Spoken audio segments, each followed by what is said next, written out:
Habari gani Mwanakeo TV, kama ni mara yako ya kwanza, tafadhali subscribe na turn on notification. Karibu katika ulimwengu wa siasa. Jina langu ni Dewakeo TV. Godbless EJ Lema amefunguka baada ya tangazo la ubalozi wa Marekani nchini Tanzania kusitisha utoaji wa visa kadhaa kwa Watanzania. Na nukuu chapisho la Godbless EJ Lema katika mtandao wa Twitter: hali ambayo Tanzania imefikia, ikiwemo hatua ya kidiplomasia kama kusitishwa au kuwekewa masharti magumu ya visa na baadhi ya mataifa, ni matokeo ya muda mrefu ya sera na maamuzi ya kisiasa yasiyoimarisha uwajibikaji na utawala bora. Hali hii inaashiria kupungua kwa uaminifu wa kimataifa kwa mifumo ya nchi. Kiuchumi, athari zake ni kubwa. Vikwazo vya usafiri na uhusiano wa kimataifa hupunguza fursa za kibiashara, elimu na ajira kwa Watanzania. Aidha, hali hii huashiria mtiririko wa uwekezaji wa kigeni, kwani wawekezaji hutegemea mazingira yenye uthabiti wa kisera, kisheria na kidiplomasia. Matokeo yake ni kudorora kwa ukuaji wa uchumi na kuongezeka kwa mzigo wa wananchi wa kawaida. Kwa taswira ya kimataifa, Tanzania huanza kuonekana kama nchi yenye changamoto katika kuheshimu misingi ya demokrasia, haki na misingi ya kidiplomasia, haki na demokrasia. Taswira hii hudhoofisha nafasi ya nchi kushiriki kikamilifu katika majukwaa ya kimataifa na kupunguza heshima yake miongoni mwa mataifa mengine. Kwa ujumla, hali hii ni onyo muhimu. Bila marekebisho ya sera, uwazi na uongozi na kurejesha uaminifu wa kimataifa, gharama zake ni maendeleo ya taifa kuzidi kuwa makubwa. Hayo ni maneno ambayo ameandika Godbless EJ Lema katika mtandao wa Twitter. Kiufupi, Godbless EJ Lema amejikita katika hoja mbili, ambapo anasema uchumi utadolola, athari zake zitakuwa kubwa sana katika masuala ya kiuchumi. Lakini hoja ya pili anasema kwa taswira ya kimataifa, anasema kwamba Tanzania huanza kuonekana kama nchi yenye changamoto katika kuheshimu misingi ya demokrasia, haki na diplomasia. Lakini kwenye suala la uchumi anasema vikwazo vya usafiri na uhusiano wa kimataifa hupunguza fursa za kibiashara, elimu na ajira kwa Watanzania. Hayo ni maoni ya Godbless EJ Lema. Anasema kwamba kusitishwa kwa utoaji wa visa unaweza ukaathiri katika pande mbili, ya kwanza kiuchumi, lakini taswira kama nchi katika upande wa kimataifa. Nikirejea katika chapisho la balozi wa Marekani nchini Tanzania, nataka nao ni usome ili muone ni namna gani wameweza kutangaza na visa zilizozuiliwa ni zipi na zilizoruhusiwa ni zipi. Katika peji maalum ya ubalozi wa Marekani, yani USC Embassy Tanzania, unasema kwa mujibu wa tamko la rais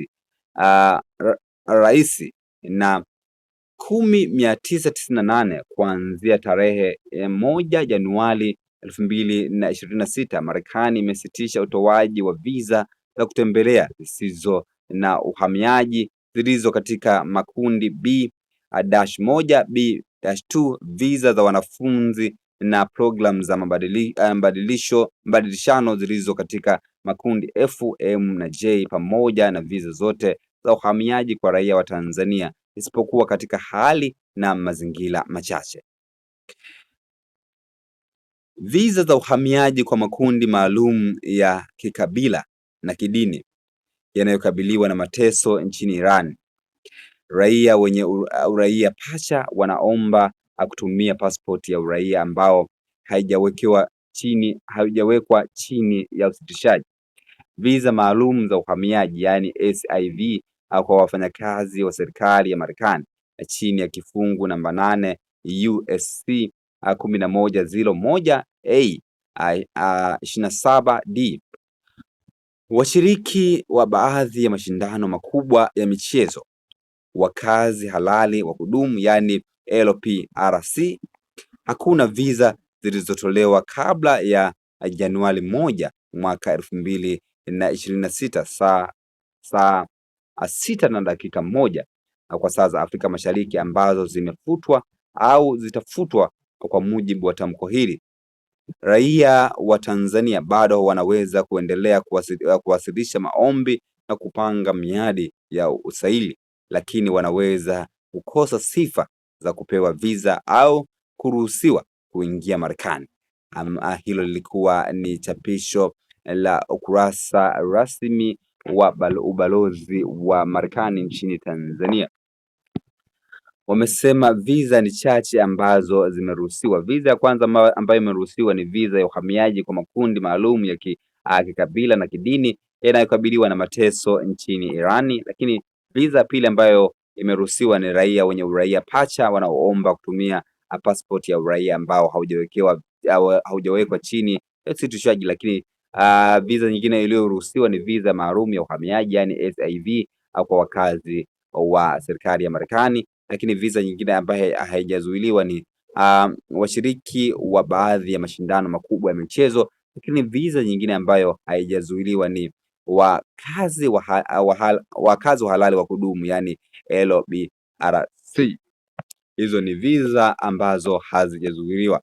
Lakini maoni yamekuwa ni mengi kweli kweli katika sehemu ya comment section au kwenye chapisho la ubalozi wa Marekani, lakini pia katika chapisho la God Bless EJ Lema. Tukianza katika chapisho la God Bless EJ Lema, maoni yamekuwa ni mengi.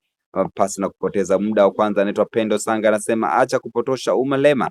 Marekani tayari imeeleza wazi sababu za kuweka partial visa ban zilizokuwepo, masuala ya usalama wa taifa na ugaidi, nchi zinazohusishwa na magaidi wengi, lakini kiwango kikubwa cha visa, yani overstay, raia wanaokaa Marekani zaidi ya muda wa visa, kukosekana kwa ushirikiano kwenye kurejesha raia wanaofukuzwa au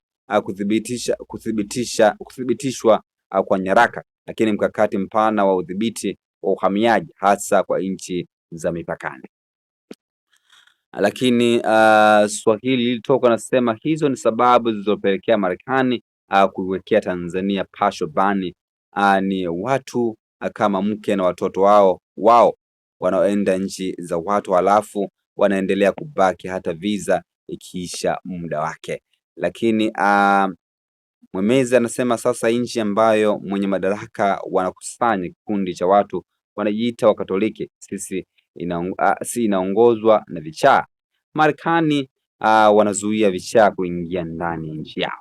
Lakini Kana anasema na isapoti Marekani. Lakini Moshayo anasema ni jambo la kawaida kwa wananchi kujadili kwa uwazi masuala ya utawala bora, uwajibikaji na namna nchi inavyoonekana kimataifa.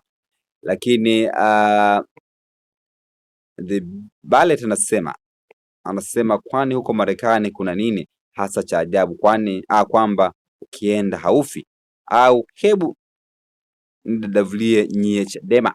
Lakini Dad Joseph anasema hayo yote yamesababishwa na watu ambao wanawasha kujitengeneza maisha, ila wanawaza kujitengeneza maisha ila shida hawaipati wao. Lakini Mnada anasema bado kuna Watanzania wakiona picha ya viongozi haramu wampiga na mabarozi wa Marekani wanaamini hali ni shwari, kumbe kiini macho. Hayo ni baadhi ya maoni ambayo yametoka katika chapisho la God Bless EJ Lema. Tafadhali share maoni yako katika sehemu ya comment section. Jina langu ndio KTV. Bye bye.